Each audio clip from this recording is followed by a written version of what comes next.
சுட்டாங்க போங்க நண்பர்களே, முடிச்சு சுட்டாங்க போங்க. ஆனா எனக்கு என்னன்னா, இந்த ஒரு விஷயத்தை நீங்க இப்ப முடிவு பண்ணது ஓகே தான் பிக் பாஸ். நான் தப்பே சொல்ல முடியாது, ஓகேவா? உங்களுக்கான கருத்து நியாயமான கருத்து தான். நீங்க கோவப்படுறது எல்லாமே நியாயம் தான். ஆனா இந்த விஷயத்தை நீங்க ஒரு 4 வாரத்துக்கு முன்னாடியே பண்ணியிருந்துக்கலாமே. ஏன் நீங்க அப்ப பண்ணல?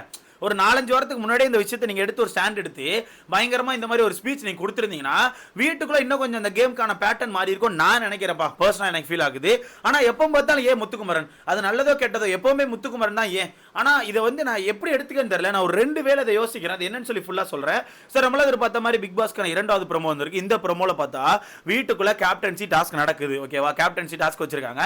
இந்த கேப்டன்சி டாஸ்க்கை பொறுத்தவரைக்கும் பவித்ரா, ஜெஃப்ரி, முத்துக்குமரன் இந்த 3 பேர் கலந்துக்கிறாங்க. இந்த டாஸ்க்கை பொறுத்தவரைக்கும் எப்படி வச்சிருக்காங்கன்னா ஒரு ஃபுட்பால் மாதிரி, ஆனா மினி ஃபுட்பால், ஆனா பெரிய பால், ஓகேவா? மினி ஃபுட்பால் மாதிரி வச்சிருக்காங்க, ஆனா பெரிய பால் கொடுத்திருக்காங்க. 3 பேருக்கும் ஆக்சுவலா 3 வந்து கோல் போஸ்ட் கொடுத்திருக்காங்க, ஓகேவா? கோல் போஸ்ட் கொடுத்திருக்காங்க. அந்த கோல் போஸ்ட் அவங்க தான் கவர் பண்ணிக்கணும். எனக்கு தெரிஞ்சு ஒரே ஒரு கோல் யார் இதுக்குலாம் போட்டா கூட அந்த பர்சன் அவுட் ஆகி வெளியே போயிடுவான்னு எனக்கு தோணுது. யாரோ ஒருத்தர் இப்போ முத்துக்குமரன் வந்து ஜெஃப்ரி இதுல கோல் போட்டா ஜெஃப்ரி அவுட் ஆகி வெளியே போயிடுவான். அது ஒரு கோலா இல்ல 2 கோலா இல்ல 3 கோலான்னு தெரியல. நம்ம வெயிட் பண்ணி தான் பார்க்க வேண்டியிருக்கும். அந்த வகையில் டாஸ்க்கை ஸ்டார்ட் பண்றாங்க. இந்த டாஸ்க்ல தெளிவா மென்ஷன் பண்ணிருக்காங்க, யாருக்கும் உதவக்கூடாது. எப்படி யாருக்கும் உதவக்கூடாது, உங்களுக்கான கேம் நீங்க ஆடுங்க. 11வது வாரம் தாண்டி 12வது வாரத்துக்குள்ள போக போறோம். அப்படி இருக்கும்போது கரெக்டான கேம் பிளே அங்க இருக்கணும், ஓகேவா? அப்படி இருக்கும்போது அங்க எனக்கு தெரிஞ்ச ஒரு கரெக்டான கேம் பிளே போதான்னு பார்த்தா அந்த ப்ரோமோல கவனிச்சாலே முத்துக்குமரன் அவன் கையில ஒரு அந்த பால் எடுத்துட்டு நேரா ஜெஃப்ரிக்கு ஆப்போசிட்ல தான் போறான், ஓகேவா? ஜெஃப்ரிக்கு ஆப்போசிட்ல போய் ஜெஃப்ரிக்கு ஆப்போசிட்ல தான் பண்ண ட்ரை பண்றான். இல்ல ஜெஃப்ரி எனக்கு தெரிஞ்ச ஒரு ஃபுட்பால் பிளேயர், அவன் கண்டிப்பா தடுத்துருவான். ஆனா தடுத்தாலுமே அவனுக்கான அவன் கோல் போட ட்ரை பண்ணது அவனுக்கே கோலா போனது அங்க ஒரு மிகப்பெரிய ஒரு கஷ்டம் ஆயிடுச்சு. என்ன பண்றானா அந்த பால் அடிக்கிறான். அந்த பால் வந்து முத்துக்குமரன் கால்ல பட்டு இங்க கோல் போஸ்டுக்குள்ள போயிருது. யாரு? ஜெஃப்ரிக்கான கோல் போஸ்டுக்குள்ள போயிருது. அதுல ஜெஃப்ரி அவுட் ஆகி வெளியே வந்துடுறான். அதுக்கப்புறம் பவித்ரா முத்துக்குமரன் தான். எப்படி அதுக்கு அடுத்த கடைசியா இருக்குது பவித்ரா முத்துக்குமரன் மட்டும்தான். இந்த இடத்துல முத்துக்குமரன் வந்து பவித்ராக்கு விட்டு கொடுக்கும்னு யோசிச்சிருக்காரு. அது பக்காவா தெரியுது. ஆனா எப்படி விட்டு கொடுத்துருக்கலாம்னா கொஞ்சம் கேம் ஆடி விட்டு கொடுத்துருக்கலாம். அது அவனுக்கே தெரியும். அவனுக்கே ஒரு விஷயத்தை தப்பு பண்றோம்னா அந்த தப்பை எப்படி தெரியாம பண்ணணும் அவனுக்கே தெரியும். இருந்துமே இந்த இடத்துல எப்படி பண்ணிருக்கான்னா கோலை மறைச்சிட்டு நிற்கான், அந்த போஸ்ட்டை மறைச்சிட்டு நிற்கான். மறைச்சிட்டு நிற்கும் போது அங்க இருந்து பவித்ரா அடிக்கிற மாதிரி ஆக்ஷனை போட்டு அடிக்கிறாங்க. அடிக்கவே மறிக்கவே இல்லை. எப்படி அடிக்கமும் மறிக்கவே இல்லை. அவன் ஃப்ரீ அவுட்டான். கோல் ஆட்டோமேட்டிக்கா உள்ள போயிட்டு உள்ள போனா பிக் பாஸ் சும்மா இருப்பாரா? அவர் என்ன நொன்னையா? ஏன்னா அவர் என்ன சொம்பையா? அவர் பாவம் மனுஷன் வாரம் வாரம் ஒவ்வொரு டாஸ்க்கை டிஃப்ரெண்டா கொடுக்குறாரு. எது கொடுக்குறாரு?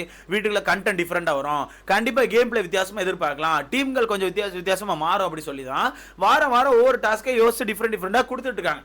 அப்படி கொடுக்கும்போது எல்லா டாஸ்க்கையுமே நீங்க உங்களுக்கு ஏத்த மாதிரி மாடிஃபை பண்ணிக்கிட்டு நீங்க ஒரு 4 பேர் சேர்ந்துக்கிட்டு இல்ல ஒரு 2 பேர் சேர்ந்துக்கிட்டு உங்களுக்கு இஷ்டப்பட்ட மாதிரி அந்த கேம் ஆடிக்கிட்டு உங்களுக்கு இஷ்டப்பட்டவங்களுக்கு அந்த வெற்றி அனுப்பினா அப்ப பிக் பாஸ் எதுக்கு உட்கார்ந்திருக்காரு?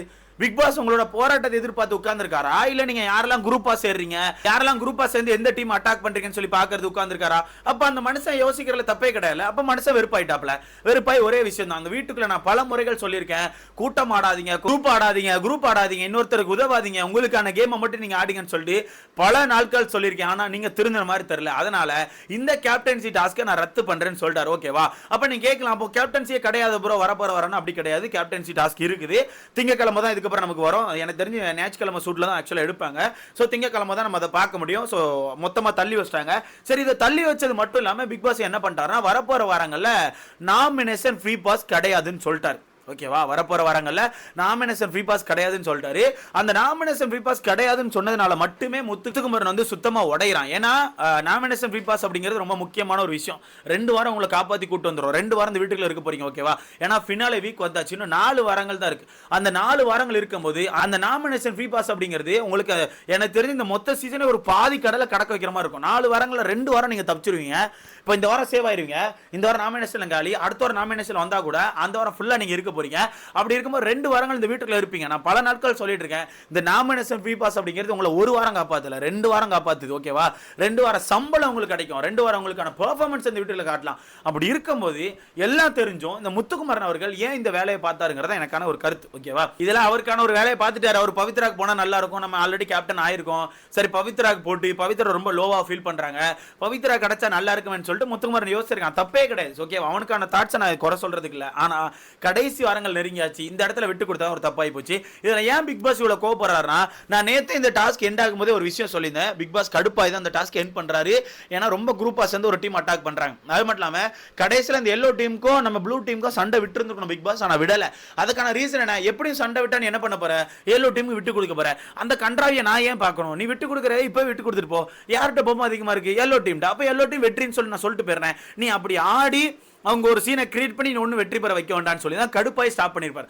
நான் அப்பவே சொல்லியிருந்தேன் இந்த விஷயங்கள் எனக்கு தெரிஞ்சு சாட்டர்டே சண்டே கண்டென்ட்டா மாற போகுது. ஏன்னா ஏஞ்சல் விசஸ் டீமன் டாஸ்க்ல சேம் இதுதான் நடந்துச்சு. மொத்தம் 3 லெவல் இருந்துச்சு, 2 லெவல்லே ஸ்டாப் பண்ணிட்டாங்க. 2 நாள்ல இந்த டாஸ்க்கை ஸ்டாப் பண்ணிட்டாங்க. அப்பவே நான் சொல்லியிருந்தேன் இது ஒரு கண்டென்ட் சொல்லும்போது சேதனை சாட்டர்டே சண்டே வச்சு செஞ்சிருந்தாரு. ஸோ அதே மாதிரி தான் இந்த விஷயத்தை செய்ய போறாங்க நினைச்சா இவனே இன்னொரு விஷயத்தை எடுத்து கையில கொடுத்து செய்யுங்கன்னு சொல்லிட்டான். இதுல முத்துக்குமாரன் உடஞ்சிட்டான். முத்துக்குமாரன் பவித்ரா கண்டி தான் ஆசைப்பட்டு ஆடி இருக்கான். இதுல உடஞ்சி அந்த பொண்ணு பாவம்னு சொல்லிட்டு ரொம்ப உடஞ்சு ஒரு மாதிரி அல்றான். பார்க்க ரொம்ப கஷ்டமா இருக்கு. ஐயோ ஏன்டா. இன்னொன்னு என்னன்னா உனக்கு தெரியல ப்ரோ இந்த கேம் எப்படி ஒர்க் ஆகும். கடைசி நாட்கள் வந்தாச்சு. அப்போ கடைசி நாட்கள்ல ஒவ்வொருத்தருக்கு விட்டு கொடுக்கும்போது இந்த கேம் எப்படி நமக்கு பேக் ஃபயர் ஆகும், இல்ல இந்த வீட்டில் ஒவ்வொருத்தர் நம்மளை எப்படி யூஸ் பண்ணிக்கிறாங்க அப்படின்னு உனக்கே தெரியும். அப்போ இந்த கேம் இன்னும் கொஞ்சம் கரெக்டா ஆடி இருக்கலாம் தான் எனக்கு தோணுது. ஓகேவா, எனக்கு உண்மையாவே அப்படிதாங்க தோணுது. இன்னும் கொஞ்சம் கரெக்டா ஆடி இருக்கலாம். இவன் ஆடினதெல்லாம் ஓகே, விட்டு கொடுத்ததெல்லாம் ஓகே, ஆனா இன்னும் கொஞ்சம் கரெக்டா ஆடி கொஞ்சம் விட்டு கொடுத்துருக்கலாம் அப்படிங்கிறது எனக்கான கருத்தா இருக்கு. இதுல இன்னொரு மேட்டர் என்னன்னா ரயானுக்கான நாமினேஷன் ஃப்ரீ பாஸ் என்னாச்சுன்னு தெரியல. அங்க அடுத்த வாரத்துக்கான நாமினேஷன் ஃப்ரீ பாஸ் எல்லாமே கட் பண்றேன் அப்படிங்கும்போது ரயானுக்கான நாமினேஷன் ஃப்ரீ பாஸ் அடுத்த வாரத்துக்கான நாமினேஷன் ஃப்ரீ பாஸ் சோ அதையும் சேர்த்து கட் பண்றான்னு எனக்கு ஒரு டவுட் இருக்கு. ஏன்னா அங்க சொல்லும் போது ஜாக்லின் அண்ட் மஞ்சரி 2 பேருமே அப்படியே ரயான் எட்டி பாக்குறாங்க. ரயான் மூஞ்சி செத்து போகுது. ஓகேவா, ரயானுக்கான முஞ்சி செத்து போச்சு. இந்த வகையில் ரயானுக்கான நாமினேஷன் ஃப்ரீ பாஸும் அத்துட்டு போச்சுன்னு தான் நான் நினைக்கிறேன். ஓகேவா, அதனால மட்டுமே அங்கே முத்துக்குமாரன் ரொம்ப உடஞ்சி உட்காந்து அழுதுட்டு இருக்கான். இதில் எனக்கு என்னன்னா ஓகே பிக் பாஸ் நீங்கள் எடுத்த ஸ்டாண்ட் எல்லாம் ஓகே, நீங்கள் கரெக்டான நேரத்தில் கரெக்டான கருத்தை எடுத்து வைக்கிறீங்க, இது தேவையான ஒன்று தான், எல்லாம் ஓகே. ஆனால் இந்த விஷயங்கள் இப்போ மட்டும் நடக்கல, ஒரு 4-5 வாரங்களுக்கு முன்னாடி பயங்கரமாக நடந்துட்டு இருக்குது. அப்பவே இந்த விஷயத்தை நீங்கள் ஒரு எண்டு போட்டு ஸ்டாப் பண்ணிங்கன்னா இந்த விஷயங்கள் இவ்வளோ தூரம் வந்திருக்காதுல்ல. வீட்டுக்குள்ள இருந்த நிறைய கேம்கான பேட்டர்ன் சேஞ்ச் ஆயிருக்கும்ல. அப்பெல்லாம் விட்டுட்டு முத்துக்குமாரன் மாட்டும் போது மட்டும் ஏன் வச்சு சரி எப்ப போன வாரத்துக்கு முந்தின வாரம் ஒரு டாஸ்க் நடந்துச்சுல, கேப்டன்சி டாஸ்க். ரஞ்சித் அவர்கள் ஜெயிச்சார்ல, ரஞ்சித் அவர்களை ஜெயிக்க வச்சது யார்? தீபக் அவர்கள் தானே. தீபக் அவர்கள் தானே ஃபர்ஸ்ட் மத்த ஆட்கள் இதெல்லாம் இது பண்ணி விட்டுட்டு கடைசியில அப்படியே நீங்க சாமி ஆடுங்க சாமின்னு ஒரு இது மாதிரி ஹைஃபை எல்லாம் போட்டுட்டு கடைசியில ஏதோ செய்யணும்னு சொல்லி செஞ்ச மாதிரி தான் 2-3 இதை உரி விட்டுருப்பாரு. உரி விட்டதுக்கு அப்புறம் கூட கடைசியில மஞ்சரி உள்ள வந்து ஆடும்போது மஞ்சரியும் பவித்ராவும் லாக் பண்ணி ரஞ்சித் அவர்களை வின் பண்ண வச்சது யாரு? தீபக் அவர்கள். அப்ப அது என்னது? அப்ப அந்த டாஸ்க் எண்ட் ஆன பிறகு அவரே ஓப்பனா சொல்லியிருப்பாரு, நான் வந்து வேணும்னு தான் ஆடினேன், எப்படி நான் வேணும் தான் சாமி வின் பண்ணணும்னு சொல்லி தான் ஆனேன்னு சொல்லி அவரே சொல்லியிருப்பாரு. ஸோ உங்களுக்கு ஏற்ற மாதிரி ஏற்ற ஆட்கள் வின் பண்ணுமோ ஒன்று பண்றீங்க, உங்களுக்கு முத்துக்குமரன் மாதிரி ஆட்கள் ஏதாவது ஒன்று பண்ணுமோ மட்டும் அந்த விஷயத்தை ஏன் லாக் பண்றேன்னு எனக்கு தெரியல. எடுத்துக்காட்டுக்கு போன வாரத்துக்கான கேப்டன்சி எடுத்துக்கோங்கப்பா. போன வாரத்துக்கான கேப்டன்சி அந்த கேப்டன்சியில போட்டி போட்டவங்க தான் ஃபேவரிசம் பார்க்கல. ஓகேவா, போட்டி போட்டவங்க பெருசா ஃபேவரிசம் பார்க்கல. ஆனால் அங்கேயும் ஒரு ஃபேவரிசம் இருந்துச்சு. அதுவும் ஜாக்லின் முத்துக்குமரன் தான். அந்த முத்துக்குமரன் அவனுக்கான கேமை மாற்றணுங்க. ஜாக்லின் காண்டி ரொம்ப பண்றான், தேவையில்லாத வேலையை எனக்கு ஃபீல் ஆகுது. அந்த கேப்டன்சிலே முத்துக்குமரன் வந்து ஜாக்லின் சப்போர்ட் பண்ற மாதிரி தான் ஒரு டீலிங்கை போட்டு உள்ள போனாங்க. பட் கடைசி நேரத்தில் சப்போர்ட் பண்ண முடியல. ஆனா அங்க ஒருத்தன் ஒரு வேலையை பார்த்தான்ல, யார்? நானும் ஒரு வேலையை பார்த்தானா, யார்?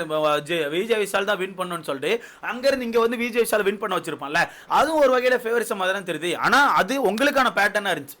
அது ஒரு பிக் பாஸ்க்கான பேட்டர்ன். பிக் பாஸே வேணும்னு சொல்லி ஒரு டாஸ்க்காக கொடுத்து வீட்டுக்குள்ள உள்ளவங்களே செலக்ட் பண்ணுங்கன்னு சொல்லி விட்டுருந்தாங்க. அது பிக் பாஸ்க்கான பேட்டர்ன், அது ஓகே. ஆனா இப்போ இந்த கேப்டன்சி போட்டியில போட்டி போடுறவன் இந்த ஒரு நபருக்கு போனா நல்லா இருக்கும்னு சொல்லி விட்டு கொடுத்தா அது தப்புன்னு சொல்லி மொத்தமா முடிச்சு விடுறாங்க. அதனால வரப்போற வாரம் யாருமே நாமினேஷன்ல இருந்து தப்பிக்க போறதுல எல்லாமே உள்ள இருக்க போறாங்க. எனக்கு தெரிஞ்சு இன்னைக்கு வந்து அதிகபட்சமா சாரி கேட்டுட்டே இருப்பான் முத்துக்குமாரன் வந்து. சாரி சாரி சாரி சாரின்னு சொல்லி எனக்கு தெரிஞ்சு அதிகமா சாரி கேட்டுட்டு இருப்பான். அந்த பக்கம் பார்த்தா பவித்ரா உட்காந்து உடஞ்சு அழுதுட்டு இருக்காங்க. ஸோ வெயிட் பண்ணி பார்க்கலாம் ரயானுக்கான நாமினேஷன் போகுதா இல்ல இருக்குதான்னு தெரியல. அதை பத்தி அடுத்த வீடியோல கிளியரா மென்ஷன் பண்றேன். நீங்க சொல்லுங்க, இதுல முத்துக்குமரன் அப்படிங்கறனால பிக் பாஸ் இந்த ஸ்டெப் எடுக்கிறாரா இல்ல வேற யாரும் இந்த மாதிரி பண்ணியிருந்தாலும் இந்த ஸ்டெப் எடுத்துப்பாருன்னு சொல்லி உங்களுக்கான கருத்தை மறக்காம கமெண்ட்ல போடுங்க. அடுத்த பார்க்கலாம்.